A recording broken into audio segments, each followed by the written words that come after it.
Before we begin, I want to ask you something. Have you ever looked at your family, the same people you fed, raised, protected, and wondered if they were only waiting for your will, not your well-being? This story isn't about strangers or enemies. It's about blood, about a son, a daughter-in-law, grandchildren, people who should have stood beside her after her husband's death, but instead, they stood in line to claim his fortune. Today, you'll hear the true story of a grandmother who walked down the stairs, still wearing black from her husband's funeral, only to hear her own family whisper, "Is she still breathing? Maybe we should check her pulse before the will is read." But what they didn't know is that this quiet, grieving woman had been holding a secret, one document, one signature, hidden for 15 years. And that single piece of paper would turn their greed into silence and their laughter into fear. So, sit with me, because this isn't just a story about betrayal. It's about a woman they tried to erase, who decided to write herself back into the ending.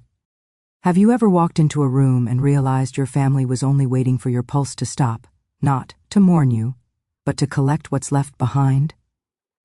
That was the morning I understood I wasn't a mother to them anymore. I was an obstacle. My husband had been buried less than 48 hours earlier. The scent of lilies from the funeral still clung to my black dress, and my hands smelled faintly of rosewater from the flowers I placed on his grave. I came downstairs expecting quiet, maybe tears, maybe stories about him. Instead, I heard laughter, silverware clinking, the pop of a champagne bottle, and then words I'll never forget. "Is she still breathing? I thought she'd go before Dad. Guess we'll have to make sure she's still alive before the will is read." They didn't see me standing at the staircase. One hand on the railing Henry had polished every spring. My son, my own flesh, leaned back in his chair, smirking, a glass of champagne in hand. His wife, perfectly composed, rolled her eyes and said, "Just let the lawyers handle her. She won't make it through the year anyway." I stood silent. They didn't stop there.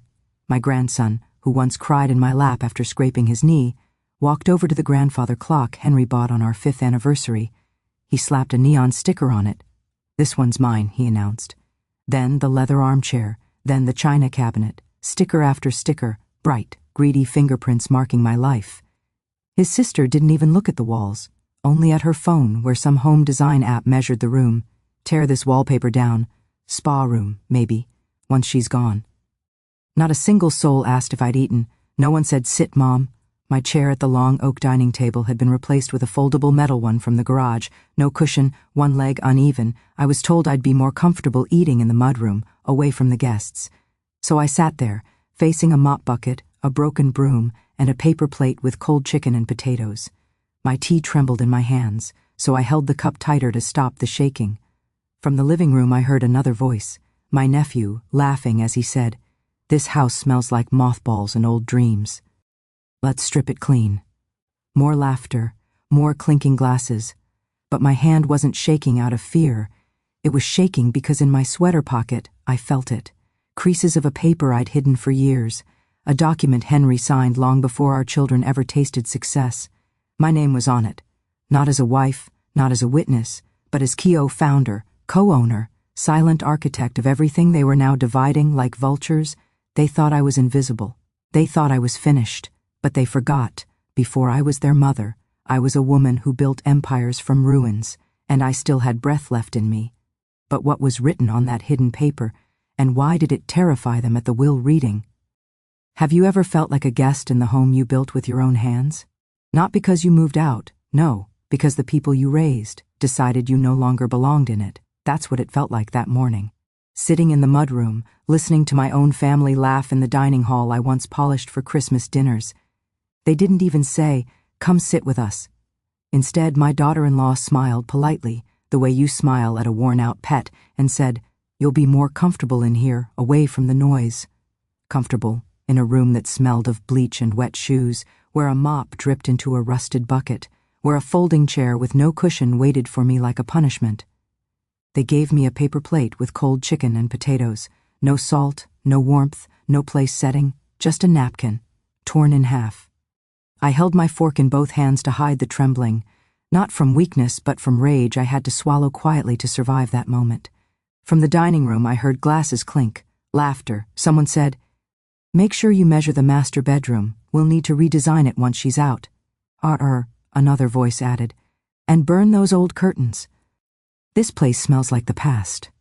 They were still placing stickers everywhere. Neon bright stickers. This one's mine. They stuck one on Henry's old armchair, one on the record player we danced to during power outages, one on the cabinet that held our wedding china, now just fine glassware to them.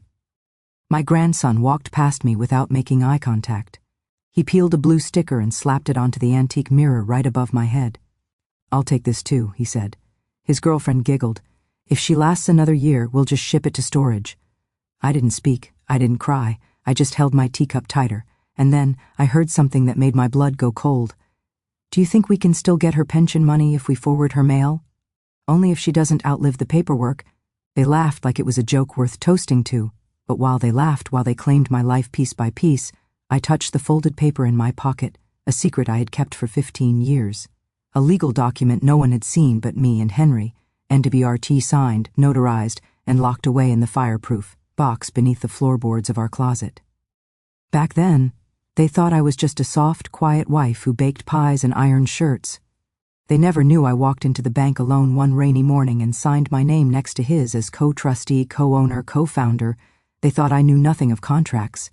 But I learned to read balance sheets while stirring soup on the stove. They thought I had no voice, but I was the silent signature beneath every rescue plan that saved this family from ruin. And now, in Barsar, they thought I had no power left. They were wrong, because the will reading was coming soon.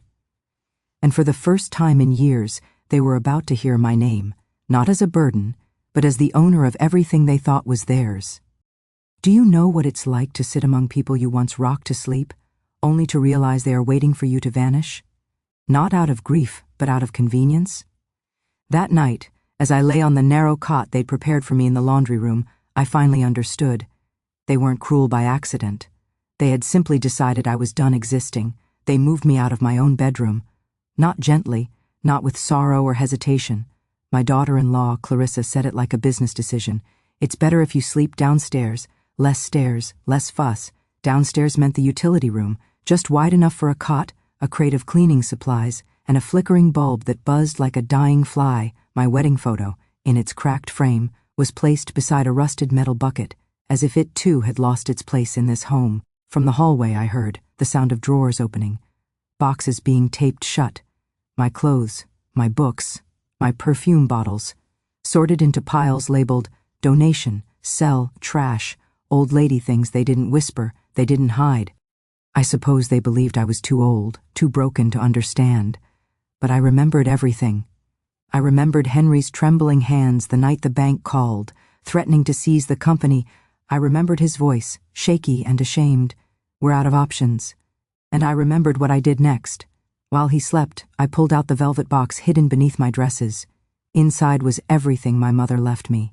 Her emerald necklace, the gold bangles from my wedding, the ruby brooch I wore the day Henry proposed. I sold it all, quietly, without a word, and the next morning, I walked into First National Bank, spine straight, heart pounding, and I signed the loan under my name, not as a spouse, not as a witness, but as investor and guarantor. That money saved our business. Henry called it a miracle. The papers called him a genius. The investors called him a visionary. No one ever called me anything. I never asked for them to. But now, as my grandson used his phone to scan the dining room walls, planning where to put his wine bar after I died, I wished I had asked for something. Not praise, not applause, just to be remembered as more than a woman who built soup. Because yes, I stirred soup. I mended socks. I tucked children into bed, but I also signed papers that saved them from hunger. I wrote strategies on napkins that turned losses into millions. I stood when others fell, but I stayed silent so they could stand louder. Now they marched around my home wearing entitlement like perfume, but they forgot something. I had signed one more document, one they didn't know existed, one that named me co-founder, CO trustee, and legal owner of half of everything my husband built, and that paper was still in my pocket. They thought I had nothing left but memory. But I had proof, and soon the world, starting with them, would see it. Have you ever bitten your tongue so hard that it tasted like metal, just to keep the peace in a room that no longer felt like home? I could have screamed that night. I could have hurled every truth I had buried for years at their greedy faces, but instead, I folded my anger like a linen napkin and placed it quietly back in my lap, because power isn't always loud. Sometimes it sits quietly, waiting. Dinner that evening was not a family meal. It was a rehearsal for my funeral. The dining table, where I once laid out warm bread and pumpkin pie, was now a stage for entitlement. They filled their plates with roasted lamb and wine, not grief or memory. My chair, the one at the head of the table where Henry used to sit, was gone. In its place, a vase of white orchids sat tall and proud, as if mourning had been replaced with decoration. No one called me. No one asked, "Mother, will you join us?" I was left with a cold bowl of carrot soup on a folding chair beside the washer. From the next room I heard them. "Once the will is read, we can finally renovate. She won't fight it. She barely speaks anymore. Just give her a small stipend, enough to keep her quiet in a nursing home." Then, laughter. But they didn't know I had already made my call. That morning, before they woke up and started tagging furniture like it was a yard sale, I walked to the old rotary phone in the pantry and dialed a number I had memorized years ago. It rang only once. "Eleanor?" The voice answered. "It's time," I said. "No more, no less." It was Mr. Aldridge, my lawyer, not Henry's, mine. Now, back in the laundry room, I carefully took the leather folder from under my pillow. It was worn at the edges, tied with faded ribbon. Inside were the things no one ever asked me about: the trust deed, my co-founder's certificate, bank slips showing the money I invested when the company faced ruin, and a signed addendum from Henry, dated only 6 months ago, naming me the rightful owner of his remaining shares, intellectual property, and estate assets. They thought I was waiting to die, but I was waiting for the will reading, because that was the moment they would have to sit, listen, and hear my name read, legally, powerfully, undeniably. As I ran my fingertips over the documents, I remembered Henry's voice the night he signed that final paper. He had been sick, his hands shaking, eyes tired. "I'm sorry," he whispered, "for letting them forget who you are." I said nothing, but my tears fell onto the ink that now sealed my future. Now, my future was folded in my pocket, and their fate was written in the margins. I closed the folder, wiped my eyes, and straightened the blanket on my cot. Tomorrow, they would carry their champagne glasses and their pride into the lawyer's office, and tomorrow, they would finally hear the truth they had buried with my husband. What they didn't know was, Henry left them a final message, and it would cost them more than money. Do you know the sound of laughter that isn't joyful, but sharp, like broken glass? That's what echoed through the house the night before the will reading. Laughter that didn't fill the room, but cut through it. They were seated by the fireplace, my son Daniel, his wife Clarissa, their grown children, drinking Henry's favorite wine, a bottle Henry saved for our 50th anniversary. He never got to open it. They did. "She doesn't even know what day it is," my granddaughter murmured. "She's just waiting to fade," someone else replied. Then Clarissa said, "Once this will is over, we can send her to Maplewood Senior Living, or earlier if she slips and breaks a hip." No one objected, not one voice defended me, but while they joked, I was packing something they couldn't see, not clothes, not jewelry, documents. In my small laundry room, with the hum of the dryer and the scent of detergent in the air, I opened the leather folder again. Inside it, besides the trust shares and bank documents, was something even more powerful: a small silver USB drive and a sealed envelope with my name written in my husband Henry's handwriting. I had never opened it. Not when he first handed it to me. Not when he whispered, "If they ever forget who held them together, give them this." Not even when he died, but I was going to open it. After the will was read, because this envelope was not for me, it was for them. The final night before everything changed at midnight, I walked quietly through the house. They had all gone to sleep, wine glasses still half full on the table, neon stickers on antiques glowing faintly in the dim light. I walked past each item they had claimed. "This one's mine," stuck on Henry's writing desk. "Mine," on our wedding china. "Mine," on the piano where he taught our daughter Claire de Lune. They claimed them like prizes, but none of them knew the house itself. The land, the business shares, the patents, the estate were no longer his to give away. They were legally ours, and half of that ours was mine. They thought the will would be about dividing his things. What they didn't know is this: my husband had rewritten everything. quietly, secretly, just 3 months before he passed. Not only did it name me as primary beneficiary, it included a separate clause, a recording, his voice, a voice they weren't ready to hear. And what did that voice say? It didn't say who gets the lake house or who gets the car. It began with only one sentence. If any of my children speak ill of their mother after I'm gone, deduct $1 million per word. That was just the beginning. And when that recording played the next morning, my son lost nearly everything before the lawyer even turned the second page. Have you ever walked into a room where everyone is smiling? Just not at you, but at the life they think they're about to inherit from your death? That was the energy in the law office the next morning. Glass walls, leather chairs, silver trays of water and coffee. Everything cold, polished, unfeeling, just like the faces of my family. My son Daniel sat in the front, legs crossed, acting like the king of this kingdom. His wife, Clarissa, wore a black dress, not for mourning but for appearance. My grandchildren scrolled on their phones, only glancing up when the lawyer walked in. Nobody asked if I wanted water, a seat, a moment to breathe.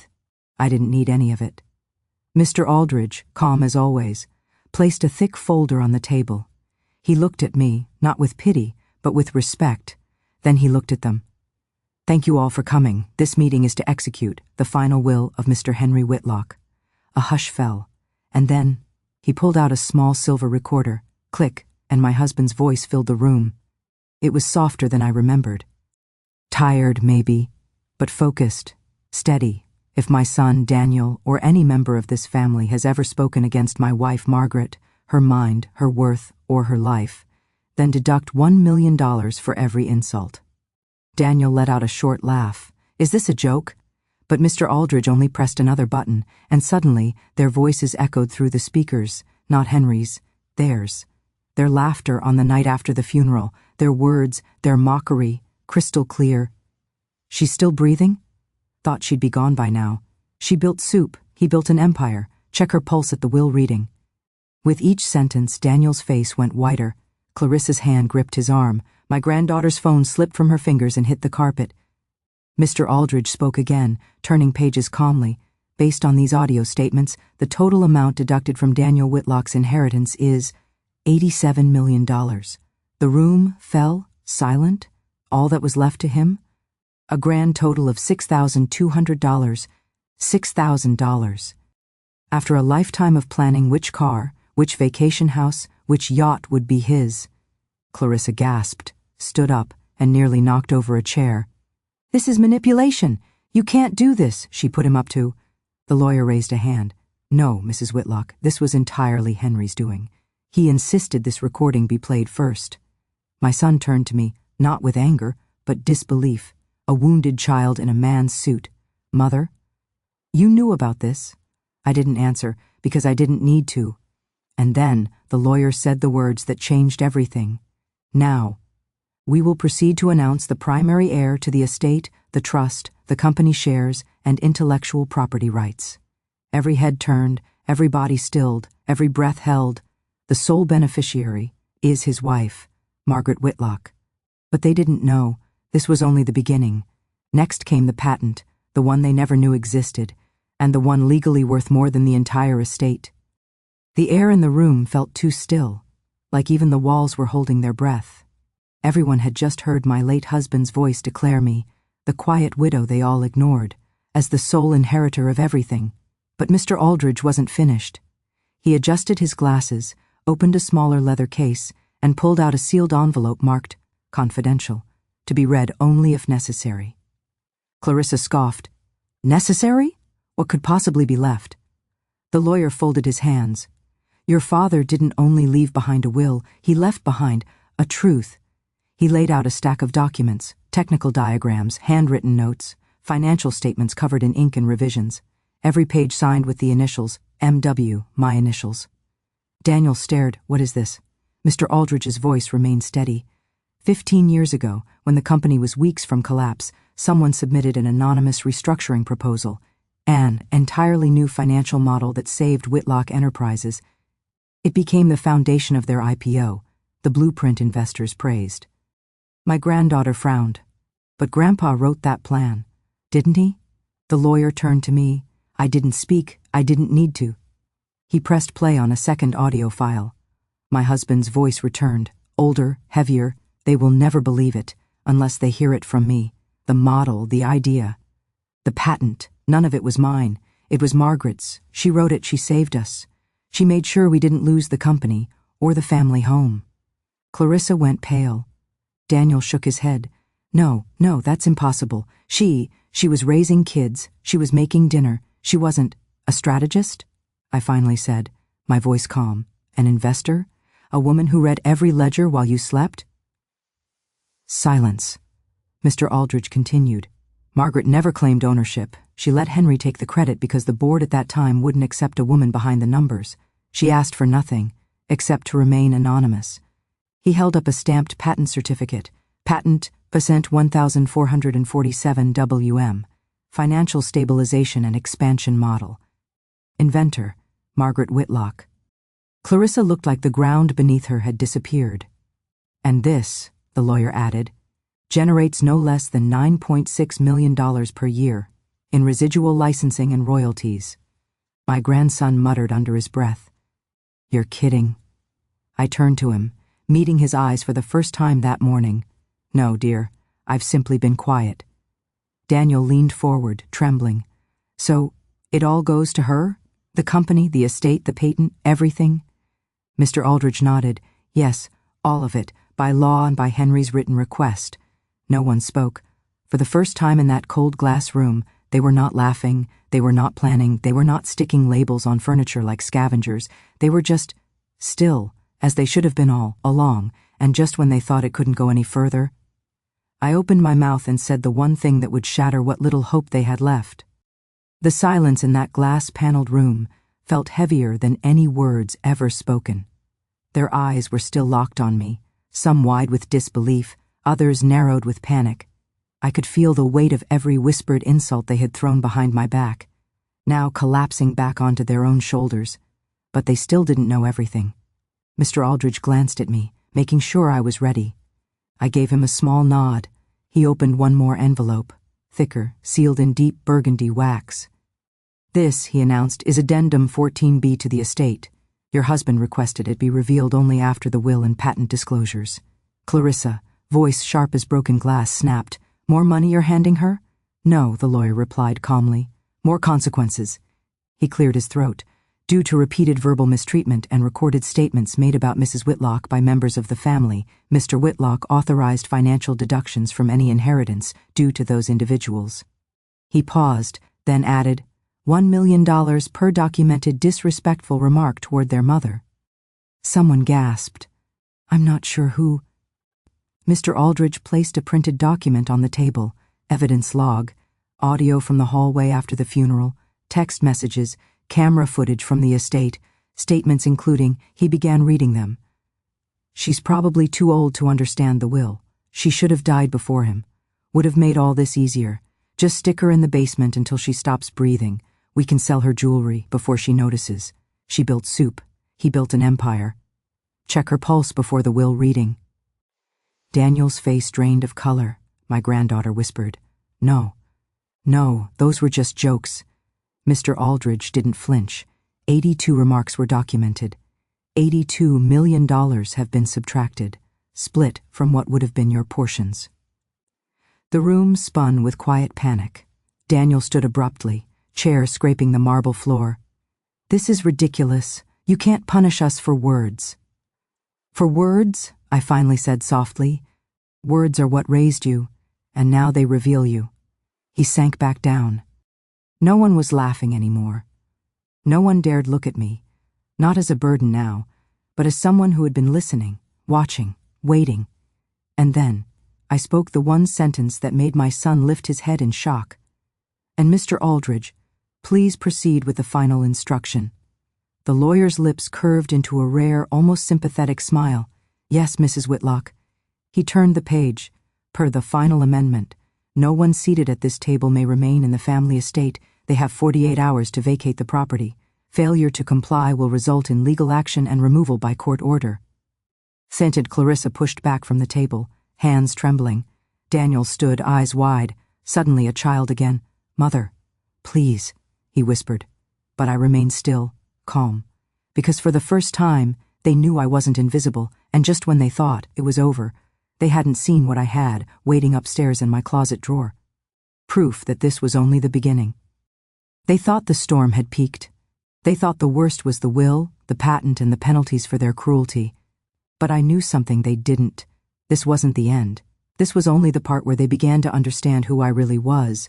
As the lawyer closed his folders, the room sat in stunned silence. No one moved. No one dared speak.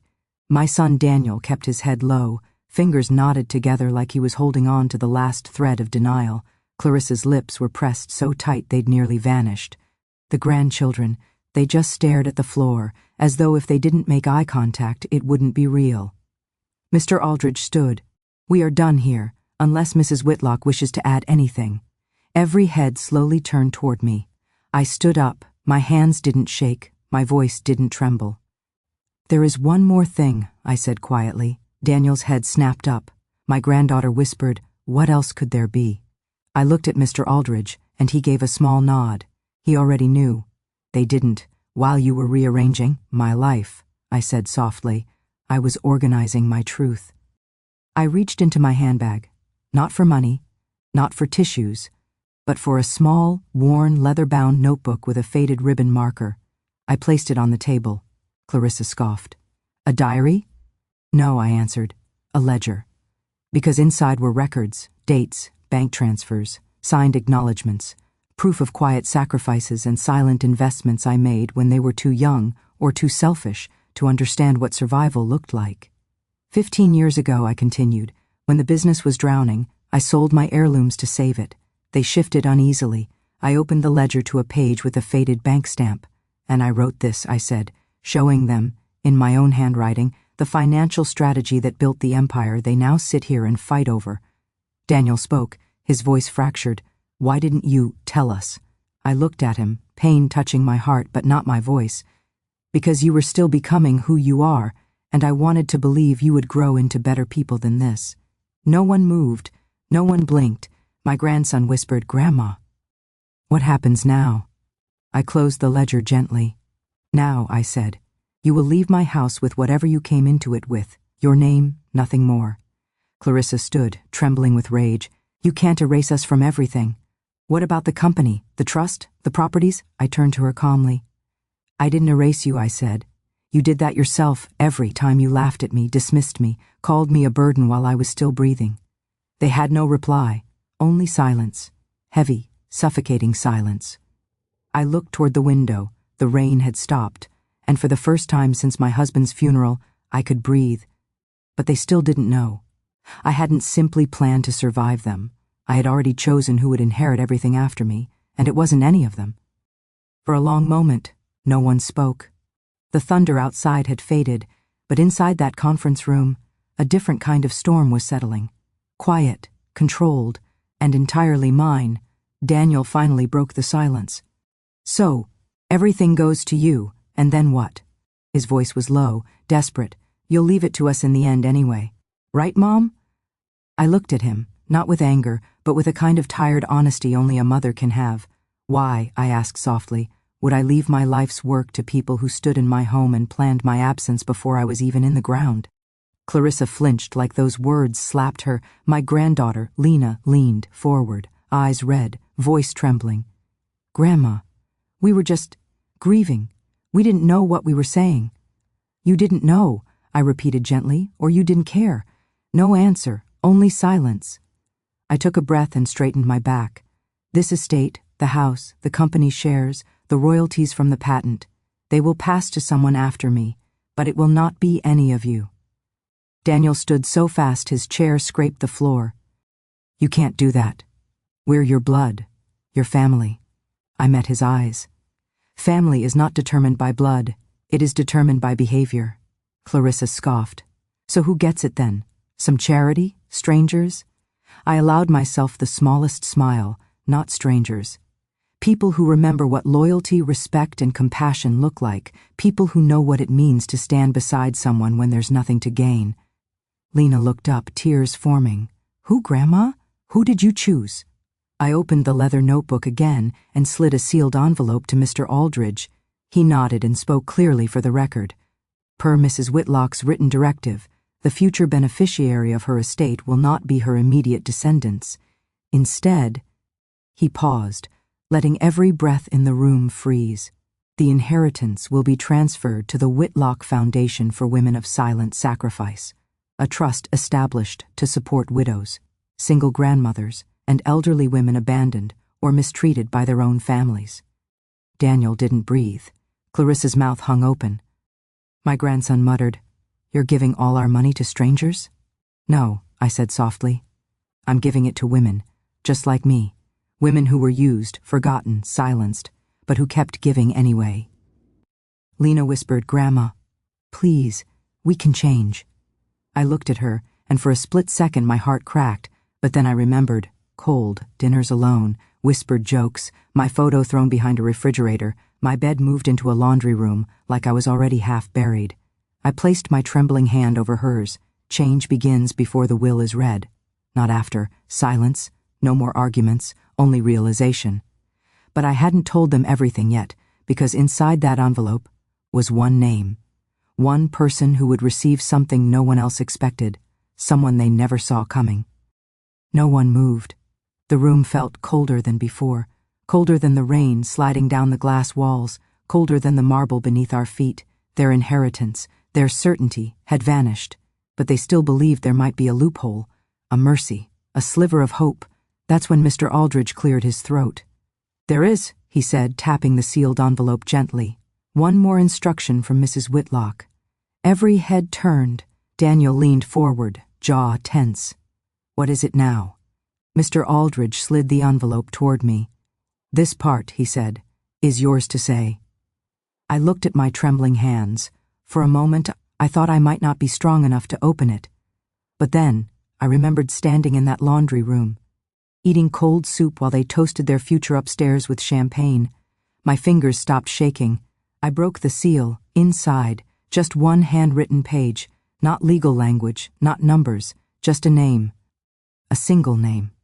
I looked up.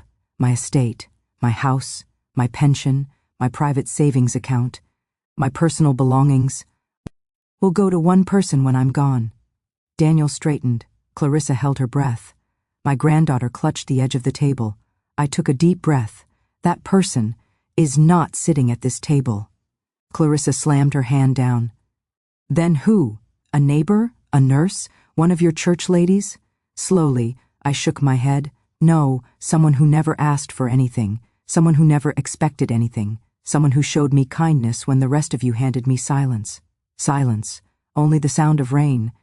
And then I said the name, Emma Green. They stared at me blankly. My grandson frowned. "Who the hell is that?" My voice softened. "She works at the bakery down the street. She always wrapped an extra roll for your father when he was sick. In case he woke up hungry in the night, she'd say. After he passed, she started leaving a fresh loaf on my doorstep every Sunday morning. No note, no name, just kindness." My granddaughter was shaking her head. "So you're giving everything to a baker?" "No," I said. "I'm giving it to someone who remembered I was still human." No one spoke. Not a sound. Not even breathing. Because they understood, finally, that money could be earned, lost, or taken. But love, respect, that had to be given freely, and they never gave it. Daniel finally whispered, "Mom, where will we go?" I stood. "That," I said gently, "is no longer my responsibility." But what they didn't know, what I didn't say, was that I wasn't finished. Not yet, because there was one more letter in my handbag. A letter I wrote to the world, a letter that could change everything, not just for me, but for every forgotten woman they called invisible. I could have walked away right then.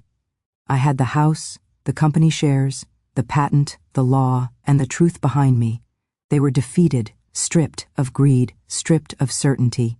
But I wasn't fighting just for myself anymore, because somewhere out there, maybe sitting alone at a kitchen table, maybe crying in a quiet nursing home, was another woman like me, a woman who raised children who no longer call, who saved a family that no longer remembers, who built everything, only to be treated like nothing. So no, I couldn't stop here, not while someone else still believed they were alone. That's why I reached into my handbag and pulled out a second envelope, softer, worn, edges folded from being opened too many times. Clarissa frowned. What is that? I looked at my family, the same faces that once celebrated birthdays in my kitchen, slept on my lap during storms, held my hand on the first day of school, faces I still loved, but could no longer protect from the truth. This, I said softly, is the letter I wrote the night you moved my bed into the laundry room. Daniel closed his eyes. I opened it. My voice was steady, not loud, but strong enough to be remembered. To whoever finds this, if you are reading, it means I am finally done being silent. I was a wife. I was a mother. I was the quiet pillar behind a great man's name. I built soup, yes, but I also built balance sheets, business plans, bank accounts, and futures. I raised children who forgot the hands that raised them. I stayed up through sickness, through layoffs, through winters when the heat almost went out. I gave and gave until they believed it was my duty, not my love. My granddaughter wiped tears from her cheeks, but I kept reading. There are women like me everywhere, women who stayed, who sacrificed, who made casseroles instead of headlines, who were told to lower their voice, to calm down, to stop bringing up the past. This letter is not for revenge, this is a warning. Never mistake a quiet woman for a weak one. I folded the page back into the envelope and looked up. Daniel whispered, "Mom, please stop." But I didn't. Because for the first time in years, every word I spoke belonged to me. This letter, I said, will be published in the Foundation's first statement. It will be read at charity events, printed in newspapers if they choose, and sent anonymously to women's shelters, care homes, and legal aid offices. Clarissa's voice cracked. "You're exposing us?" I looked at her, calm as still water. "No, I'm exposing me, the part of me you never cared to know." Silence again, but not the cold, lonely silence of being ignored, a powerful silence, a silence that meant they finally heard me, and yet, even that wasn't the final chapter, because I still had one place to go, one last promise to keep, before I could finally rest. I left the law office before anyone else could speak again. I didn't wait for my son to apologize. I didn't wait for my daughter-in-law to deny. I didn't wait for my grandchildren to grasp what they had done. Some truths don't need an audience. The rain had stopped, the clouds were pulling apart, and a thin ray of winter sun broke through. I walked slowly toward the car waiting outside. Mr. Aldridge's driver held the door, but I paused and looked back at the tall glass building. "My fight is over," I whispered, but I wasn't going home. Not yet, because before my husband died, he made me promise something, not about the company, not about the house, not even about the will. He took my hand the night before he passed and said, "If you ever feel small in your own home, leave it. Don't let them turn your life's work into your prison. Go where you are seen." And I promised him I would, so that's where I went. Not to the estate, not to the cold halls where laughter once lived. I went somewhere no one knew me, but someone still remembered him. An hour outside the city, down a quiet road lined with maple trees, was a small stone church with peeling white paint. It was where Henry and I were married nearly 50 years ago. Nobody in my family even remembered the street name. But I did, I always did. The caretaker, an old man with silver hair and kind eyes, recognized me the moment I walked in. "Mrs. Whitlock," he breathed, almost startled by the memory of my name. "It's been decades." "Too many," I said. The wooden pews still smelled of cedar and candle wax. The stained glass still cast colors across the altar, like sunsets frozen in time. I walked to the front, to the exact spot where I once stood in a lace dress with flowers in my trembling hands, where I promised to stand beside a man for better or worse. I kept that promise, even when it hurt, even when it erased me. Now, I had kept my promise to myself. I sat in the first pew and reached into my coat pocket. Inside was Henry's letter, the last one he wrote before he died. My fingers unfolded it slowly. "My dearest Margaret, if this letter reaches your hands, it means I am gone, and you are standing alone in a house we built together. They may forget you. They may dismiss you. They may think you were simply the quiet woman beside me. But I remember every ledger you wrote, every deal you saved, every night you stayed awake, counting numbers I could not face. If they make you feel like a guest in your own home, then take the home with you. Take everything, and know this. You were never in my shadow. I was standing in your light. My hands trembled, not from grief this time, but from relief. For the first time in a long time, my heart was quiet. I looked toward the cross and whispered, I did it, Henry. But I didn't know. Someone had followed me there. Someone had heard everything, and was about to change the course of this story again. I thought I was alone in that quiet old church. The dust-filled light from the stained glass warmed the pews, and for the first time in years I felt peace. No whispers behind walls, no footsteps measuring my worth, no neon stickers on memories that belonged to me and Henry. Just silence, holy tender silence. I pressed Henry's letter against my chest and closed my eyes. That's when I heard it, a soft creak, the sound of old wood bending under hesitant footsteps. I turned. There, standing halfway down the aisle, was my son, Daniel. No arrogance, no polished smile, no bravado in his shoulders, just a man, aged by guilt, not years, holding his breath as though afraid I might vanish if he spoke. Mom, he whispered. I didn't answer. Not yet. He walked slowly toward me, hands trembling at his sides, eyes swollen, not from anger this time, but from something heavier, shame. He stopped a few feet away, didn't dare sit. I followed you, he said quietly. I didn't know where else you would go. Still, I said nothing. Words are powerful things. You have to let silence speak first. His voice broke as he wiped the corner of his eye. I heard it all. The will, the patent, the foundation. The letter you read. He swallowed hard, and I realized I don't know you at all. I thought I did, but I don't. My fingers tightened around Henry's letter. Daniel took another breath, unsteady. I remembered something, he whispered. When I was 8, I came home crying because the other boys said I'd never be important, and you knelt in front of me, wiped my face, and said, being important doesn't matter, being kind does. A tear slipped down his cheek. I became important anyway, he said, but I forgot to be kind. The pew beside me stayed empty. I didn't motion for him to sit, not because I didn't love him, but because love doesn't erase consequences. He nodded as though he understood that without me saying it. Mom, I don't deserve your forgiveness. I'm not asking to be written back into the will.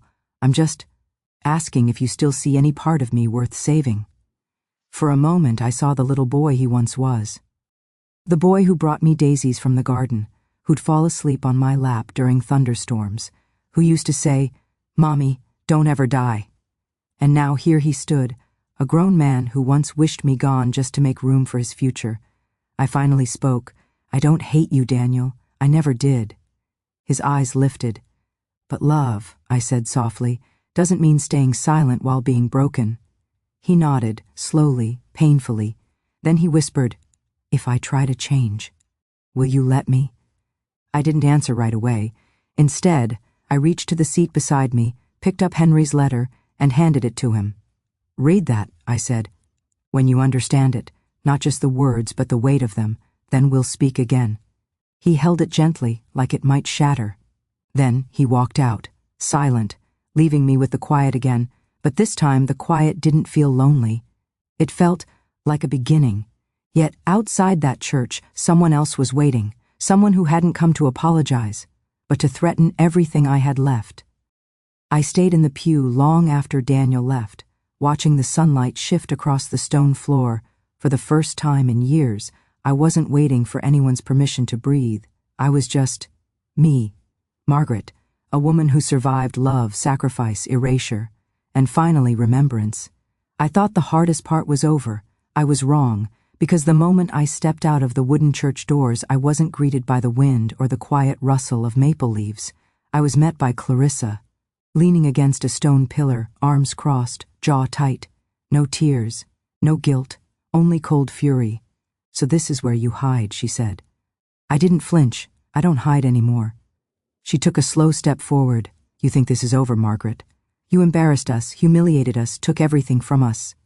But I'm not like Daniel. I don't grovel. I rebuild.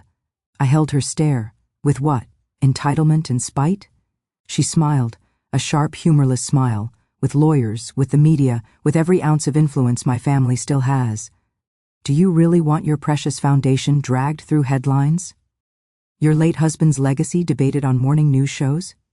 You think people won't call you a greedy widow looking for revenge? Ah, there it was. Not grief, not regret, control. Clarissa, I said quietly, you're not fighting for love or truth. You're fighting for lifestyle. She stepped closer, venom softening into a calm whisper. Give us something back, anything, and I'll stay silent. I almost felt sorry for her, almost, but then I remembered the laundry room, the cold dinners, the words. She built soup. He built an empire, so I did something she didn't expect. I smiled. Clarissa, I don't negotiate with people who only remember I exist when I have something they want. Her eyes narrowed. So that's it? You'll ruin your own family just to prove a point? No, I said, voice steady. I'll save myself, finally even, if my family ruins itself trying to stop me. She opened her mouth again, but something behind me made her stop. Footsteps. The caretaker from the church stood in the doorway, watching, silent but stern, like a witness, like a guardian. For once, Clarissa had no clever reply. She turned sharply and walked away, heels striking the stone path like hammer blows. I stood beneath the fading afternoon sky and let the wind carry the last of her words away. Then I walked back inside the church. I lit a single candle, not for vengeance, not for sorrow, but for peace. I whispered only 3 words: I am free. Epilogue. The woman I became weeks past. The estate emptied. The neon labels disappeared. Silence. Soft, gentle silence. Returned to my home. I sold it in spring. Not as an act of revenge, but as an act of release. I moved into a sunlit apartment near the coast. White curtains, sea breeze, my own books on the shelves. No one decided where I sat. No one labeled my memories. The foundation opened quietly. No red ribbons, no cameras, just letters from women who read my story and whispered, "Me too." Widows, caregivers, grandmothers, forgotten builders of entire worlds. And I answered each one, because I was no longer silent. I was heard.